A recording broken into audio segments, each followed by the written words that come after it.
Ang kwento ni Tomby. Ang kwentong ito ay hango sa totoong buhay. Mula ito sa isa nating tagapakinig. Karanasan ito ni Reno. Walang eksaktong taon. Probinsya ng Negros Oriental. Nang mga panahong ito, nasa edad 16 at 13 ang magkapatid na si Reno at Liza. Panganay si Reno sa dalawa. Nakatira sa liblib na lugar ng Bais. Ngunit abot naman na ito ng sibilisasyon. Sobrang magkasundo ang dalawa at magkasanggang dikit. Malaking lalaki si Reno, habang si Liza naman nagmana sa ama na maliit na tao, ngunit ubod ng likse. Ang pangalan ng mga magulang ay Jomar at Nita. Tahimik na tao lamang ang ina. Basta ayon kay Reno, may pagkawirdo si Nanay Nita. Madalas itong nakikita na may hawak na 2 itim na salagubang. Mga alaga ng ina. Mula pagkabata ay nakikita na nila ang mga salagubang. Normal lamang naman ang itsura, pero mas malalaki ang mga ito. Natanong paminsan ni Reno ang ina kung paano nabubuhay na matagal ang mga alagang salagubang. Sa pagkakaalam niya, maikli lamang ang buhay ng mga ito. Ngunit ayon naman kay Nanay Nita, wala na ang mga salagubang na dati nilang nakikita. At kada namamatay, pinapalitan niya lamang yon ng bago. Basta mahilig lamang ang ina na mag-alaga ng ganoong insekto. Hanggang nasanay na lamang ang magkapatid at binaliwala na lamang ang napapansin kay Nanay Nita. Masaya naman ang pamumuhay ng mag-anak. Magbubukid ang mga magulang. Malawak ang lupaing pinagtataniman na pagmamay-ari ng mayamang pamilya sa lugar. Tubo ang karaniwang tinatanim sa sakahan. Samantala, napaka-istrikto naman ng namamahala doon na nagngangalang Mang Ervin. Pero nagtataka ang dalawa. Payak lamang ang kanilang pamumuhay, pero tila hindi sila naghihirap.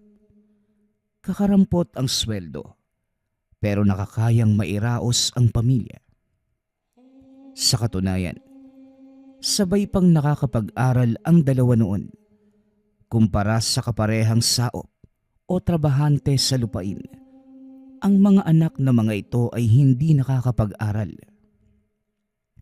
Iniisip noon ni Reno at Liza na baka may pinagkakabalahan pang iba ang mga magulang nang hindi nila nalalaman.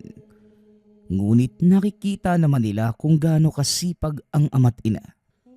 Sa asyendang pinagtatrabahuhan ng mga ito, paspasan ang trabaho, lalo na kapag gabasan o ani na ng mga tubo.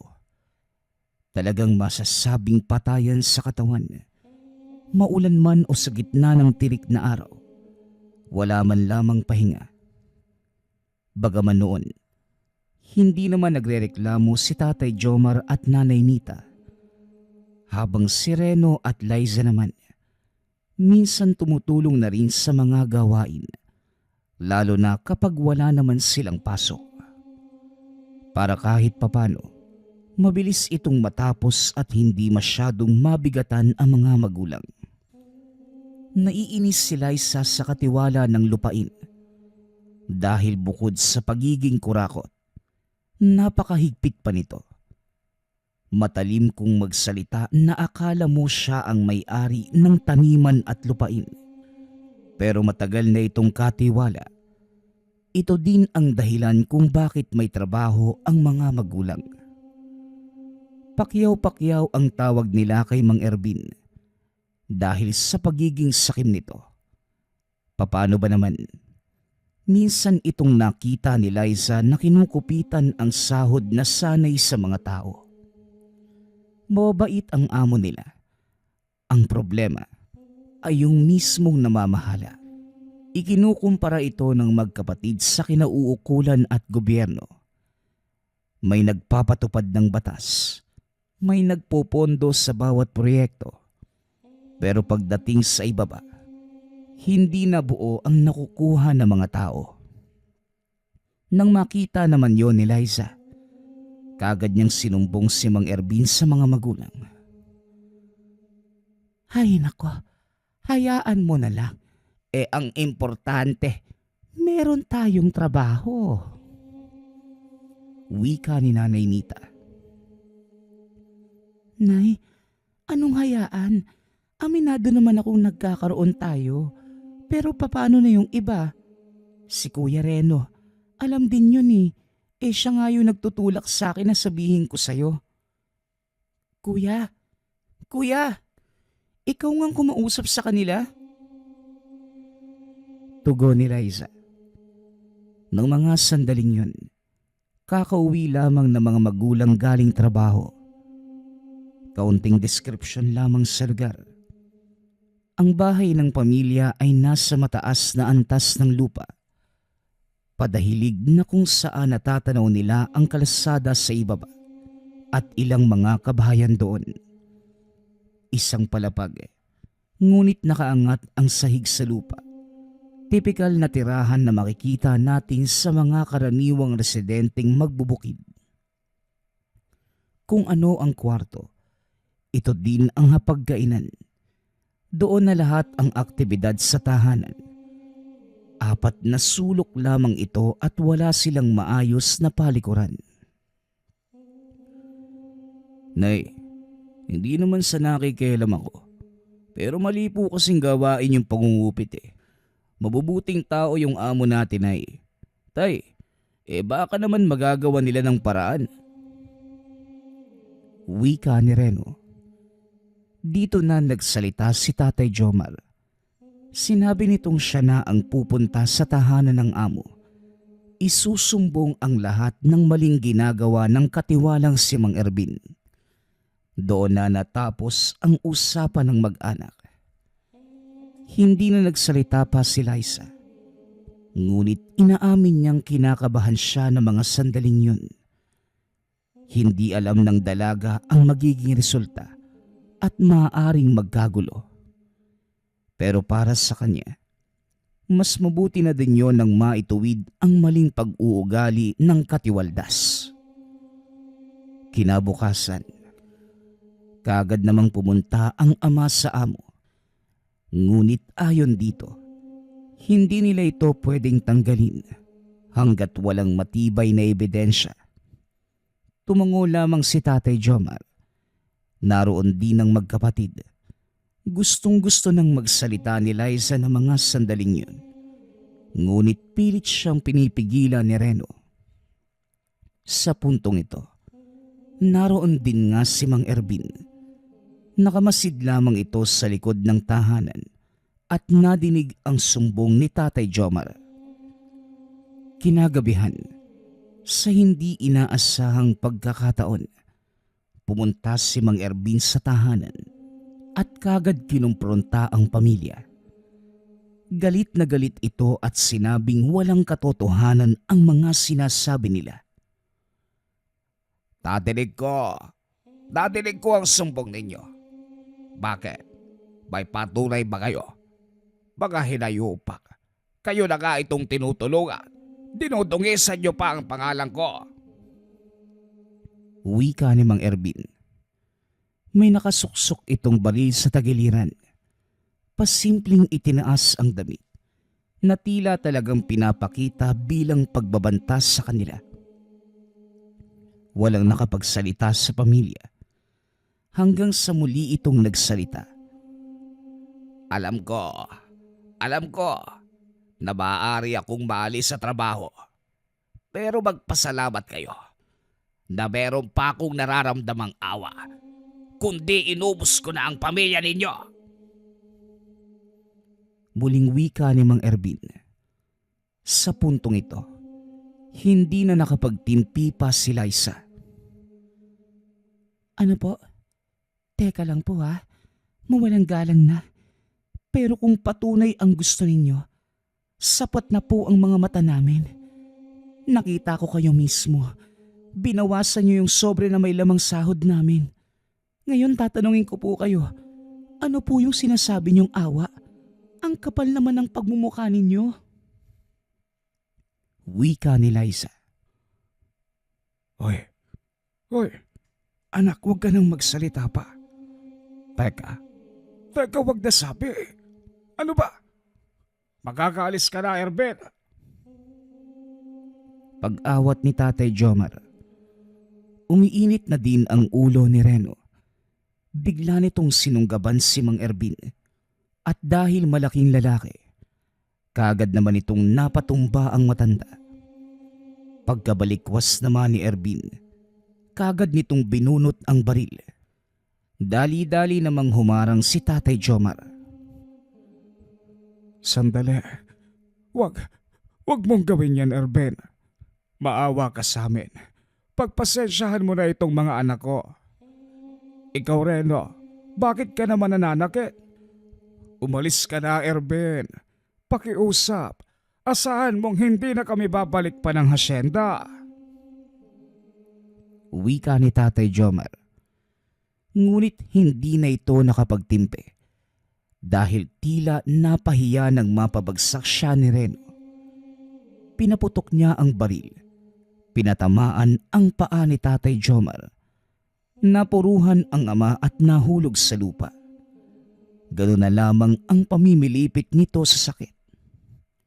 Ngunit ganun pa man, sinabi ni Tatay Jomar na wag nang sakta ng pamilya. Tumalikod si Mang Ervin.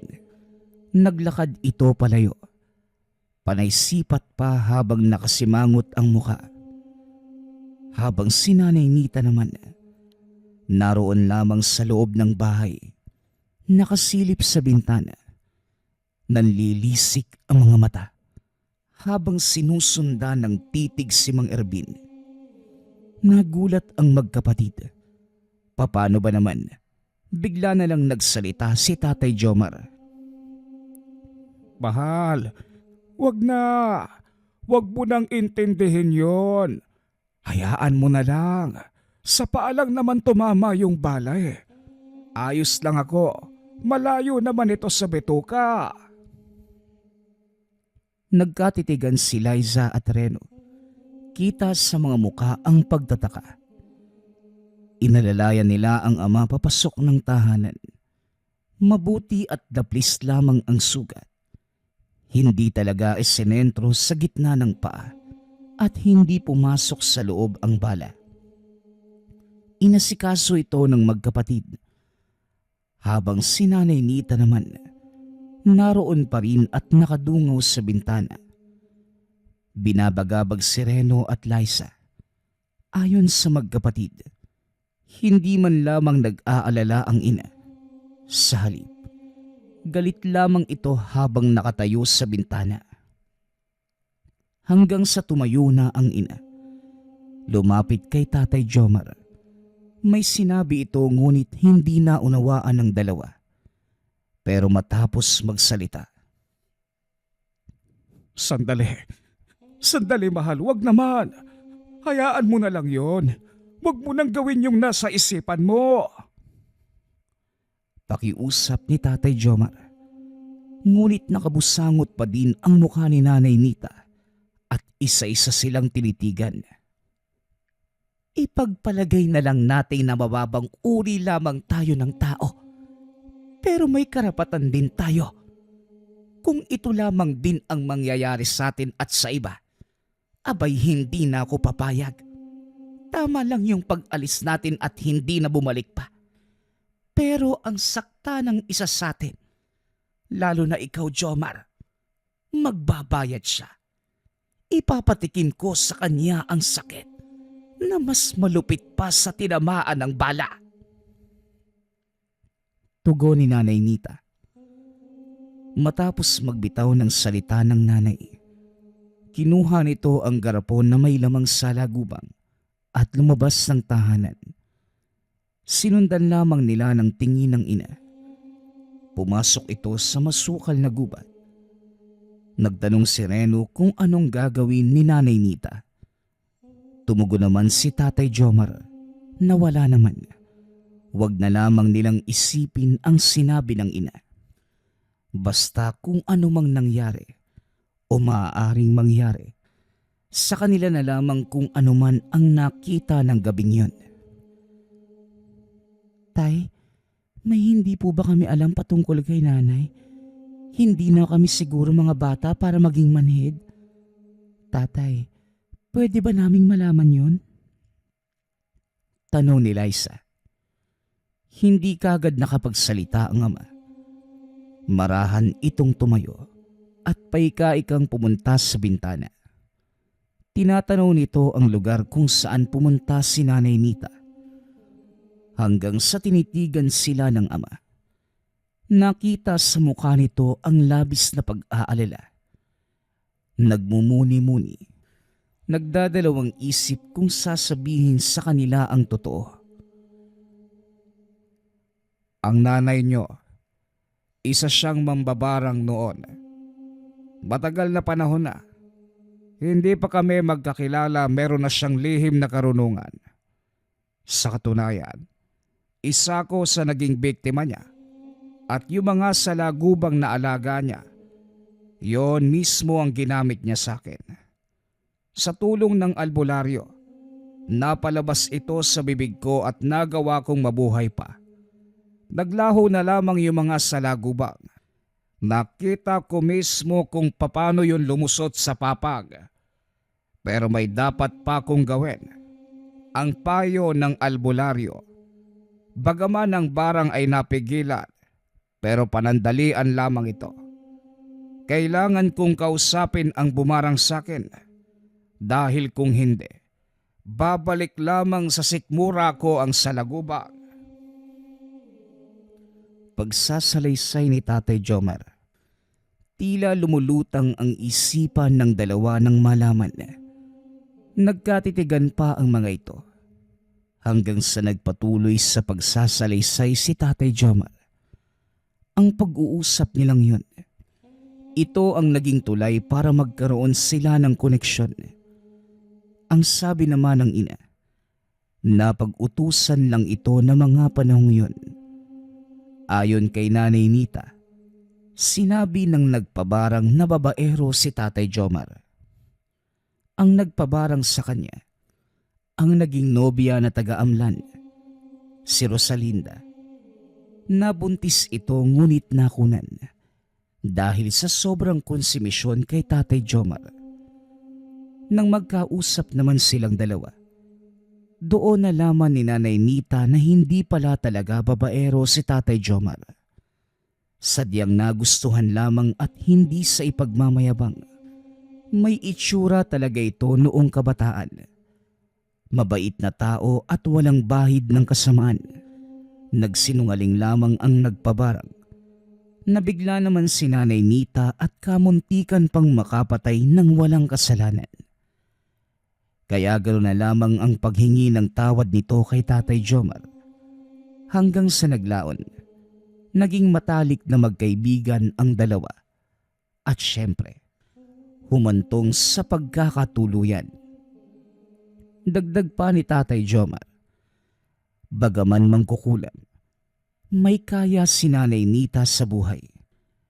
Noong mabuo ang pagsasama ng dalawa, minabuti ni Nanay Nita na hindi na umasa sa mga magulang. Sa halip, nagsariling kayod na lang dahil sa pagnanais na magkaroon ng normal na buhay. Tumiwalag ito sa pamilya. Dagdag pa ni Nanay Nita, magiging mahirap man sila. Pero mas maayos ang ganong pamumuhay kesa sa may kaya. Ngunit nasa paraiso ka naman ng mga demonyo. Subalit ngayong nabanas na si Nanay Nita, siguradong pupunta ito sa mga magulang para humingi muli ng basbas at maging mambabarang. Hindi ba kayo nagtataka? Yung mga salagubang, tama ang hinala nyo dati pa.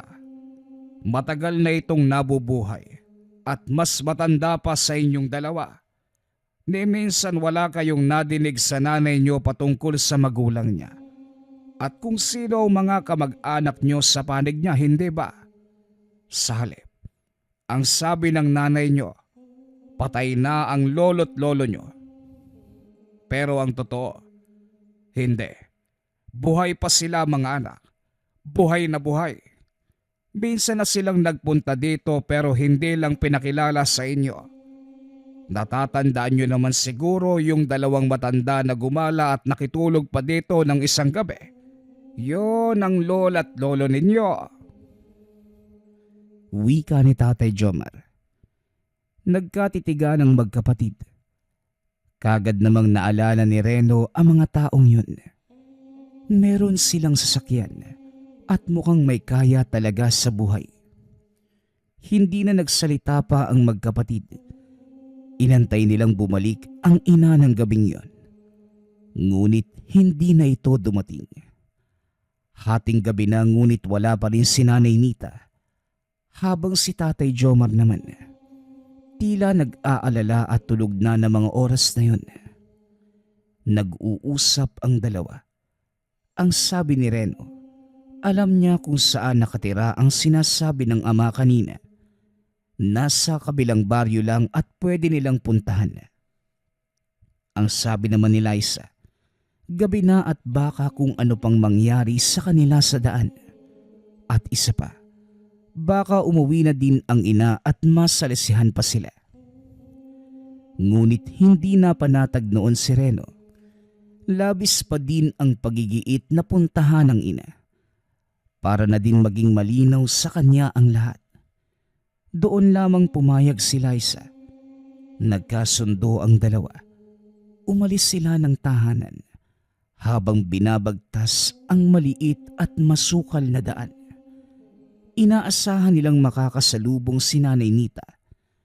Ngunit kapag hindi, dederecho lamang sila kung saan maaaring naroon ang ina. Hanggang sa nakarating na sila sa lugar, kagad tinuro ni Reno ang tahanan. Makikita naman ito kagad dahil nasa bungad lamang yon ng kalsada. Malaki ang tahanan, 2 palapag at halatang may kaya ang nakatira. Walang ano-anong naglakad sila papunta doon. Sa labas pa lamang, bumungad sa kanila ang matandang babae. Nakatitig ito sa dalawa. Nakangiti na tila natutuwang makita ang magkapatid. Tinawag pa sila nitong mga apo. Hindi nakapagsalita ang dalawa. Nagkatitigan ang mga ito. Nagkibit balikat si Reno ngunit ilang saglit pa. Nagtanong siya kung naroon ba ang ina. Bakit parang ayaw niyong pumasok sa bakuran ko? Hali kayo mga apo. Mukhang napagod kayo Narito ang nanay niyo. Sumuko na din siya sa wakas. Ang sabi ko naman, hindi niya matatakasan ang katotohanan.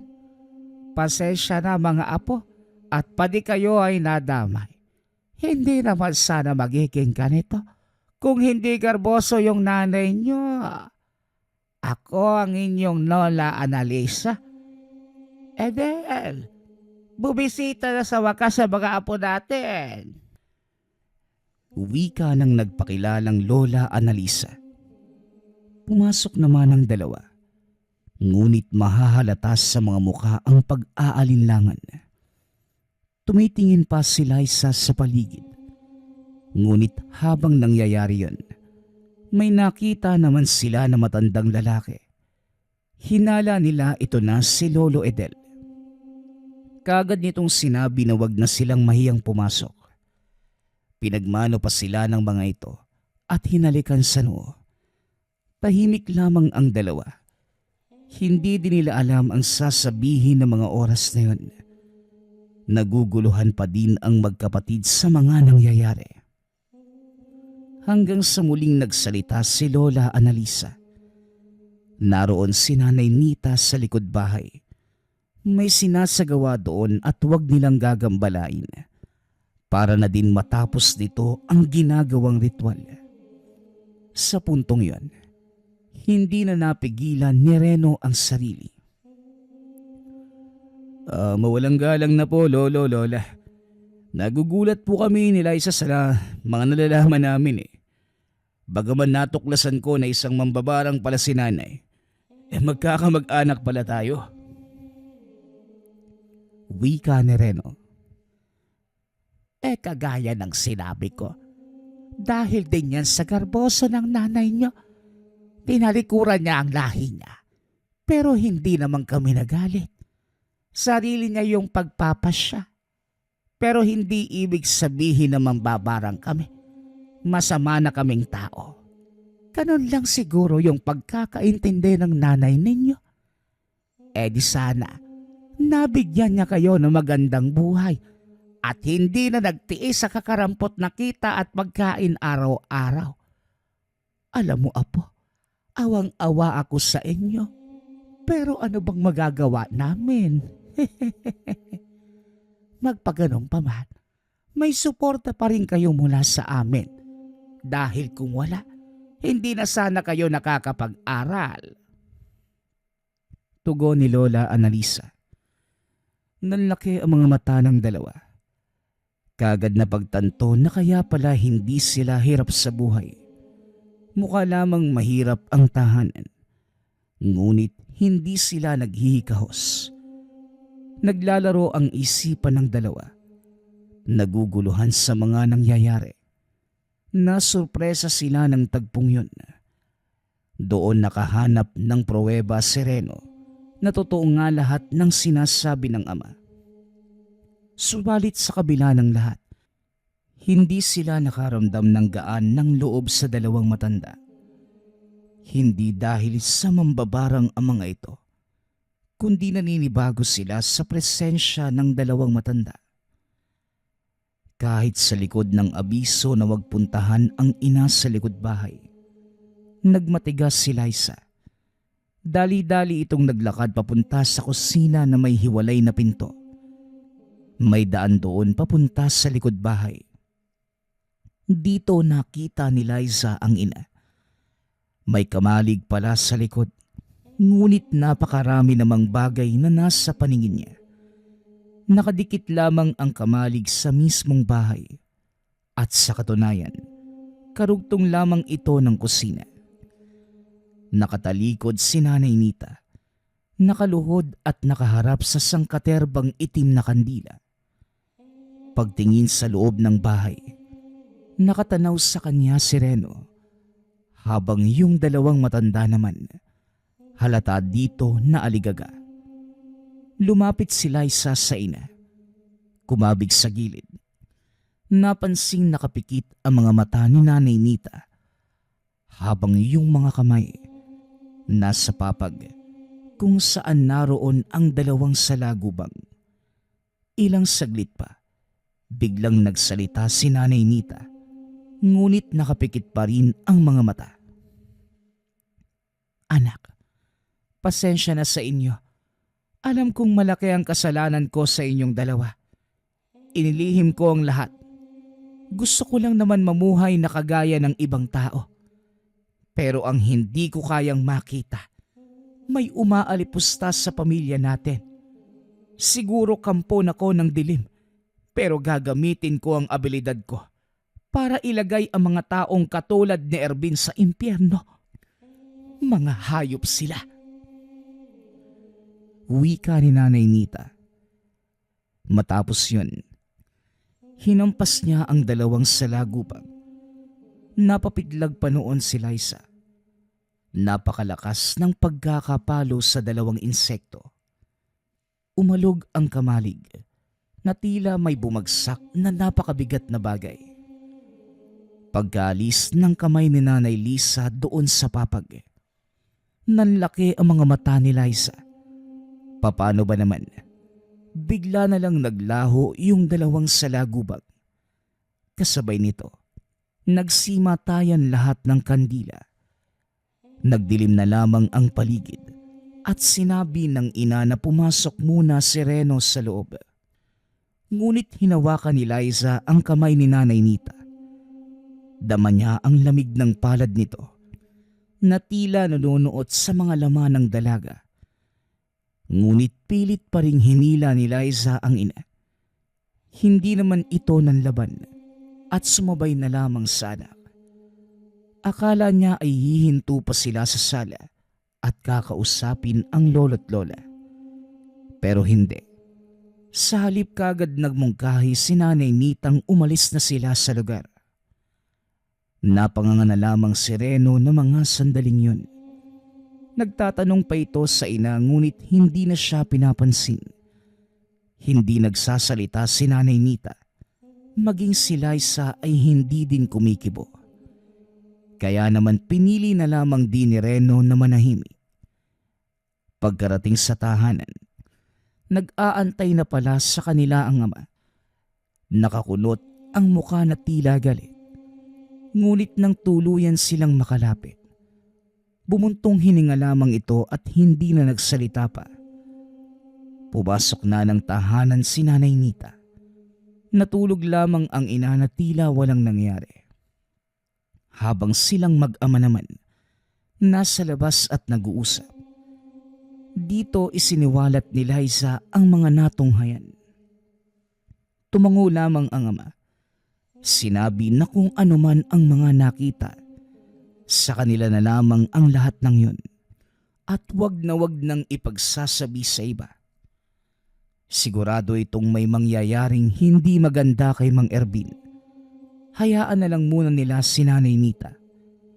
Ito lamang ang mas nakakaalam sa sitwasyon.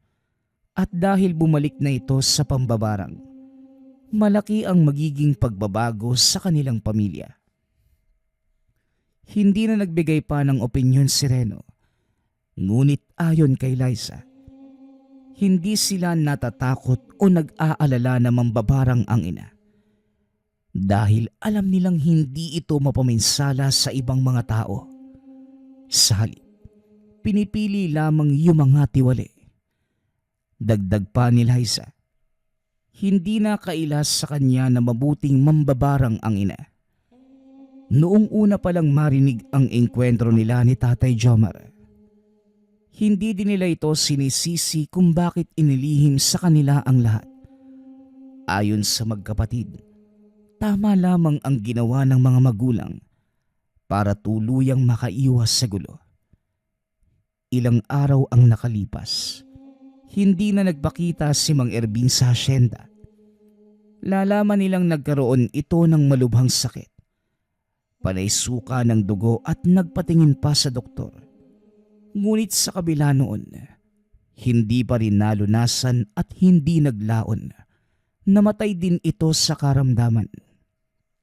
Matapos mabalita ang patay na ang matanda, doon lamang muli nakita ng magkapatid ang mga salagubang ng ina.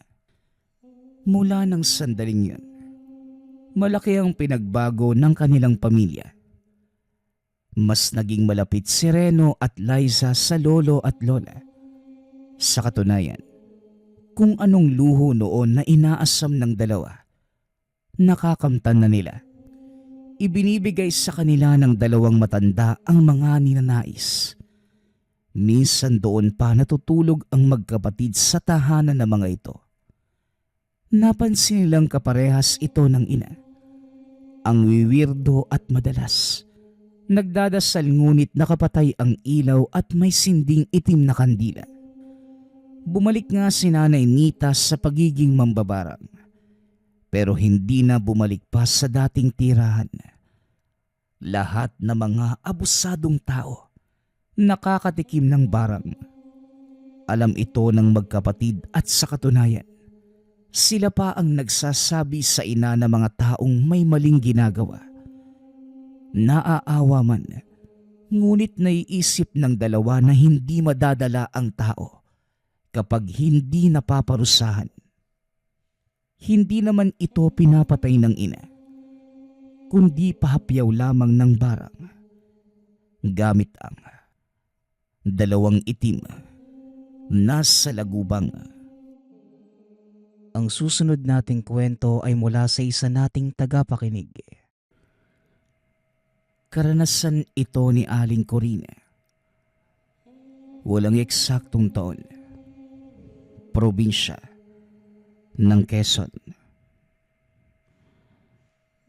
Sa isang munting bayan, sa liblib na kabundukan ng Quezon, naninirahan ang isang ina na nagngangalang Corina.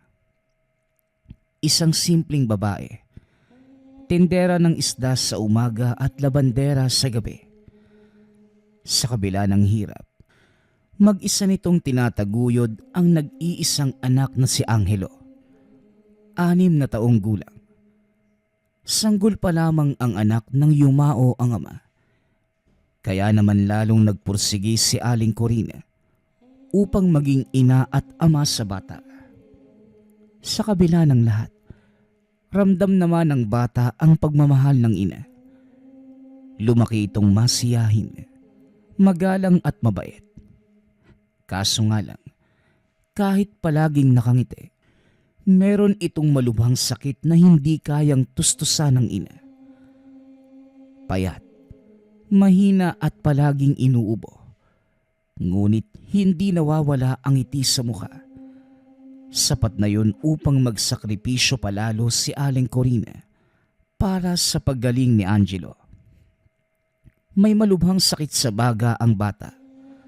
Araw-araw, kailangan itong uminom ng mamahaling gamot na halos hindi na kayang bilhin ng ina. At sa tuwing nadidinig ni Aling Corina ang ubo ng anak, parang nadudurog ang kanyang puso. Kahit walang pera, pinipilit niyang ipagkasya sa lahat. Naglalabada, nagtitiis ng gutom at kung ano pa. Ngunit sa kabila ng lahat ng sakripisyo, hindi inaasahan ni Aling Corina na magbabago ang lahat sa isang iglap. Isang hapon, nasa tabing ilog si Aling Corina at ang anak na si Angelo. Abala sila sa paglalaba. Nakayuko at paulit-ulit na pinapalo ang mga damit sa batong makinis. At sa hindi kalayuan, naglalaro naman si Angelo sa buhanginan. Abala sa pagbuo ng maliit na bundok at kalsada, gamit ang mga patpat at bato. Bago pa man siya magsimulang maglaba, ilang ulit niyang pinaalalahanan ang anak. Angelo, anak, wag na wag kang lalapit sa tubig ha. Kahit mababaw yan, maaari ka pa ring matangay. Hindi ka marunong lumangoy. Tandaan mo yan. Pagpapaalala ni Aling Corina. Tumango naman ang bata, masunuri at nagpatuloy lamang sa paglalaro. Kaya't nabawasan ang pangamba ni Aling Corina.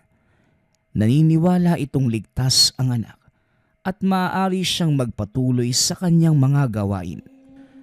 Ngunit habang binabanlawan ang huling damit sa malamig na agos, napansin niya na tila kakaiba ang paligid.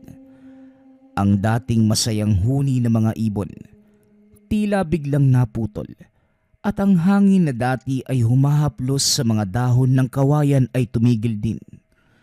Walang kaluskos, walang tunog, na parabang ang buong kagubatan ay huminto at nakikinig.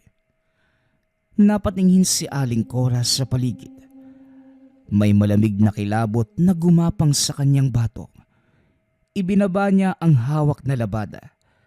Pinilit pakalmahin ang sarili. Tinawag ang anak.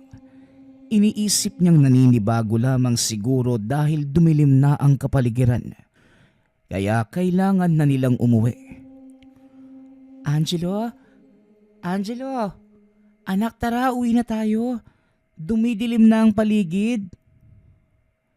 Pagtawag ni Aling Corina habang nililigpit ang mga gamit. Maamo ang boses nito. Ngunit ang inaasahang sasagot na bata, walang tugon. Bahagyang napakunot ang noo. Tumayo ito mula sa pagkakaupo at muling sumigaw. Ngayon ay mas matalim ang tinig. Angelo, anak, nasan ka? Muling wika ni Aling Corina. Ngunit dito mas lalong kinabahan ng ina. Ang katahimikan ay lalong bumigat. Ang tibok ng puso'y bumilis at nabalot ng pangamba. Nagmasid ito sa paligid, ngunit hindi pa rin makita ang bakas ng anak. Wala na ito sa pwesto kanina. Naiwan ang mga laruan at tsinelas nito. "Angelo, anak." Mahinang pagtawag ng ina. Ngayon ay nanginginig na ang boses. Nagbabaka sakaling nandito lamang ang anak. Kaso nga lang, sa may gilid ng ilog, napansin ni Aling Corina na may mga bakas ng maliliit na paa. Basa pa at papalapit sa tubig. Sinundan niya ito at doon niya napansin na tila iba na ang agos ng tubig. May mga bulang lumilitaw at saka mawawala. Kagad niyang ipinasok ang kamay sa tubig. Nag-aalala na maaaring naagos na nito ang anak. Ngunit habang ginagawa yon, napansin niya na ang tubig ay tila kumikislap. Pero imposibleng galing ito sa langit dahil madilim na nun. Ngunit parang galing ito sa loob, sa ilalim mismo ng tubig. Muli siyang tumawag. Ngayon ay mas malakas. May halong galit at pangamba. Halos mapaiyak na ito sa kaba. Ngunit napatigil siya nang may biglang humalakhak. Mahina, pabulong, parang mula sa ilalim ng tubig. Hindi ito ang tinig ng bata. Hindi din boses ng tao. Isa itong bulong na may kasamang lagitik. Parang mga kuko na kumakayod sa basa at magaspang na bato. Mabilis na napaatras si Aling Corina. Hawak ang dibdib. Ramdamang malamig na hangin na dumaan sa batok niya. Ang init ng luha kanina, biglang napalitan ng ginaw na tila nabuhusan ito ng napakalamig na tubig. Mula sa gitna ng ilog, may aninong dumaan. Mahaba ang mga braso, payat na payat, at may mga daliring mas mahaba kesa dapat. Gumagapang sa tubig na parabang mga ahas. Sa kislap ng buwan na tumama sa agos, saglit itong nasilayan. Si Angelo, nakatayo sa ilalim, nakangiti ng hindi kumukurap. Ang mga matay kumikislap ng maputlang asul. Malamig, ngunit hindi na isang bata, kundi tila sa nilalang na walang kaluluwa. Habang unti-unti siyang nilalamon ng agos, may humila sa kanya pa ibaba. Mga kamay na butot balat, kumakapit sa balikat ng bata na tila mga kuko ng patay. Sinubukang abutin ni Aling Corina ang anino ng anak sa tubig. Ngunit kagad itong naglaho. Tila guni-guni lamang ang lahat. 3 araw nang walang tulog si Aling Corina. Ang muka'y namumutla. Ang mga matay namumula. Para na siyang multo na umaaligid sa ilog. Sa araw, nililibot niya ang pampang. Pawis at luha ang tanging kasama. Basang-basa ang laylayan ng saya at ang mga paay sugatan. Halos mapunit na ang mga balat sa dami ng tinik at bato na dinaraanan. Ngunit hindi niya ito iniinda. Ang gutom, ang uhaw, ang kirot, lahat yon ay tinatalo ng isang tanong na paulit-ulit na bumabalik sa isipan. Nasaan ang kanyang anak? Dahil mabait naman ang ina, maraming kababayan nito ang naawa sa kanyang kalagayan. Sa unang gabi, nakisama ang buong baryo. May mga sulo, lambat at kawayan, habang ang iba naman ay sumisisid sa ilog. Hindi naman ito ganong kalalim. Marami naman ang nagtulong-tulong upang matuntun sana kahit man lamang ang katawan ng bata. upang magbigay linaw sa naulila nitong ina. Ngunit habang tumatagal, nadidinig niya ang kakaibang halakhak na tanging siya lamang ang nakakadinig. Ano po? Ano po bang sinasabi mo, Aling Corina? Ha? Wala naman kaming nadidinig na halakhak eh. Wika ng isa sa mga kababayan. Nagpatuloy pa rin sa paghahanap ang iba. Ilang araw, bumalik ang iilan ngunit wala na talaga silang makita. Isa-isa silang umaatras. Ang ilan ay nagbubulungan. Baka naman talagang nalunod yung bata. Kung hindi man, baka kinuha na siya ng mga lamang lupa. Wika ng isa sa mga naroon. Parang binagsakan si Aling Corina ng mabigat na bato. Bawat salita nila, malamig at unti-unting kumikitil ng kanyang pag-asa. Sa ikatlong gabi, halos mabaliw na si Aling Corina sa paghahanap. Nakaluhod sa putika ng pampang, umuugong ang iyak sa dilim. At dito na dumating si Mang Macario, isang matandang albularyo. Tuyo ang muka, malalim ang mga mata, parang may mga aninong nakadikit sa likuran. Halatang marami na itong nakita at napagdaanan. Tahimik itong nakinig sa mga hinaing ng nangungulilang ina. Matapos ay tumango ng mabigat. May mga nilalang sa ilalim ng lupa. Mga laman lupa na kumukuha ng batang may hina. Ginagawa nilang kanila. Pinalalakas, pinasisigla. Ngunit ang kapalit, hindi na sila babalik pa sa lupa. Kung nais mong bawiin si Angelo, maghanda ka. Dahil hindi nila ito ibibigay ng basta-basta lamang. Wika ni Mang Macario. Kinabukasan, gabi ng mga oras na yon, nagbalik si Aling Corina kasama ang albularyo sa ilog. Binabalot ng dilim ang buong paligid. Ni walang huni ng kuliglig. Wala ring ihip ng hangin. Parang ang mundo'y nakahinto at naghihintay sa lugar. Bit-bit ni Mang Macario ang mga kagamitan. Banga ng langis na puno ng iba't ibang kasangkapan. Halos amoy bangkay na ito at mga tuyong dahon. Asukal na pula na parang kulay dugo. Sibat na kawayan na binalutan ng palaspas.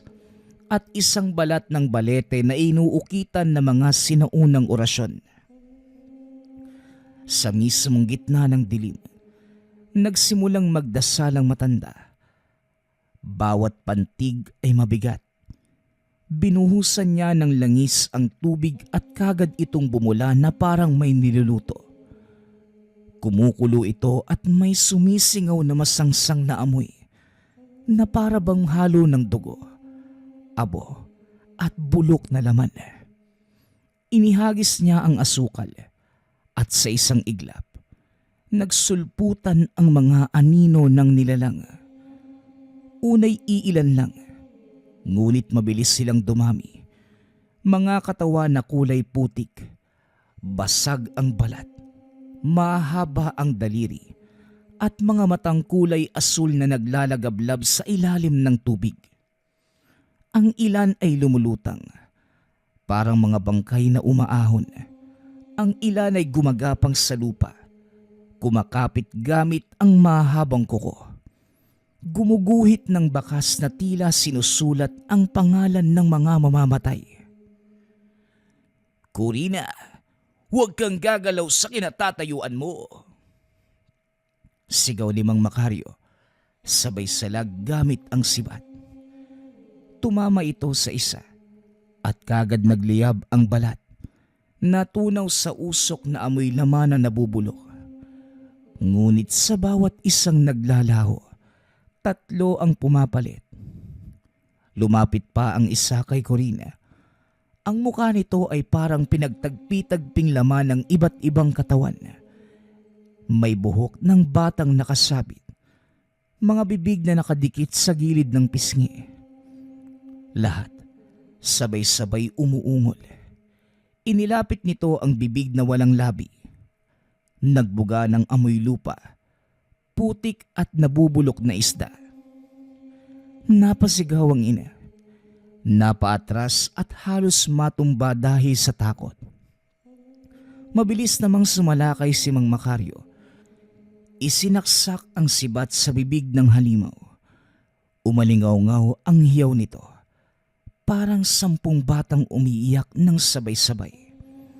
Sa halip na dugo, putik at mga bulate ang umaagos. Gumagapang, kumikilos, nagsasama-sama upang bumuo ng mas malaking katawan. Huwag mong hawakan ang lupa. Ang bawat patak ay binhi ng bago nilang katawan. Ngunit huli na, sa paligid nila, ang mga piraso ng laman at putik ay nagsasanib, nagiging bagong halimaw. Ang ilan ay mas malaki, mas matindi, may 4 na kamay, may bibig sa tiyan at mga mata sa balikat. Ang iba ay gumagapang sa puno, kumakapit na parang mga gagamba at nagbubuga ng amoy na nakakasulasok. At sa gitna ng lahat ng yun, nadinig ni Aling Corina ang isang pamilyar na tinig. Inay? Inay? Napatingin ang ina. Nakita nito si Angelo. Nakatayo sa ilalim ng tubig. Nakangiti. Maputla ngunit payapa. Ang kanyang katawan ay tila kumikinang. Malusog. Walang sakit. Sa kanyang tabi, 2 laman lupa na anyo ay parang magulang. Banayad ang mga mata. Nakatitig kay Aling Corina na parang nagsasabing, "Kami na ang bahala sa iyong anak." Tumulo ang mga luha ni Aling Corina. Nangangatog ang kamay. Pilit inaabot ang anak mula sa pangpang. Gusto niyang isigaw ang pangalan nito, ngunit hindi siya makalapit. Ang mga halimaw ay nakaharang. Ang hangin ay punong-puno ng iyak na mga batang matagal nang nawawala. Kung pipilitin nating kunin ang anak mo, babalik lamang ang kanyang sakit at hindi na siya magtatagal pa. Ngunit dito, sa piling na mga lamang lupa, malusog siya, buhay at masaya. Wika ni Mang Macario. Malamig ang tinig. Parang pinilas ang puso ni Aling Corina. Ang ilog ay tila naging salamin. Nagpapakita ng 2 mundo. Ang isa, madilim, puno ng nilalang na nakakatakot. Habang ang isa naman, ang ngiti ng anak, payapa, malusog, parang anghel na hindi para sa kanya. Sa huli, ipinikit na lamang niya ang mga mata. Hinayaang dumaloy ang luha. Hindi na ito nagpumilit pang tumawid, ni hindi na rin sumigaw. Dito niya napagtanto na kahit anong paghihirap at sakripisyong gawin niya, hindi nito maibibigay ang buhay na ninanais para sa anak. Kinabukasan, sinabi ni Mang Macario sa mga tao na si Angelo ay hindi na maibabalik. Nagluksa ang buong baryo, ngunit wala ni isa ang nakaunawa ng totoo. Habang si Aling Corina nagpatuloy na sa buhay, tila isang bangkay na naglalakad. Dala ang bigat ng kawalan. Ngunit gabi-gabi, bumabalik siya sa tabing ilog, sa ibabaw ng kumikislap na tubig. Minsan niyang nakikita ang refleksyon ng anak. Malusog, nakangiti, lumalangoy sa piling ng bagong pamilya. At sa bawat pagkikita, nakatingin si Angelo sa kanya. May ngiting para bang nagsasabing, Inay, maraming salamat. Huwag na po kayong mag-alala. Ngunit sa dilim ng paligid, palaging may aninong sumusunod sa bawat ngiti. Sapagkat ang anak niya ay buhay. Oo, ngunit buhay sa isang mundong hindi para sa tao. At alam ni Corina, sa tuwing lalapit siya sa ilog, naroon ang mga mata ng laman lupa. Nagmamasid, nag-aantay. Baka siya naman ang isusunod. Kung ganun man, tatanggapin niya ang lahat ng yon. Kung ito ang nag-iisang paraan upang makapiling muli ang anak. Nagpapasalamat nga pala ako sa lahat ng sumusuporta sa ating channel. Nawa ay patuloy niyong suportahan at pakinggan ang ating mga kwento. Hanggang sa muling pakikinig. Paalam.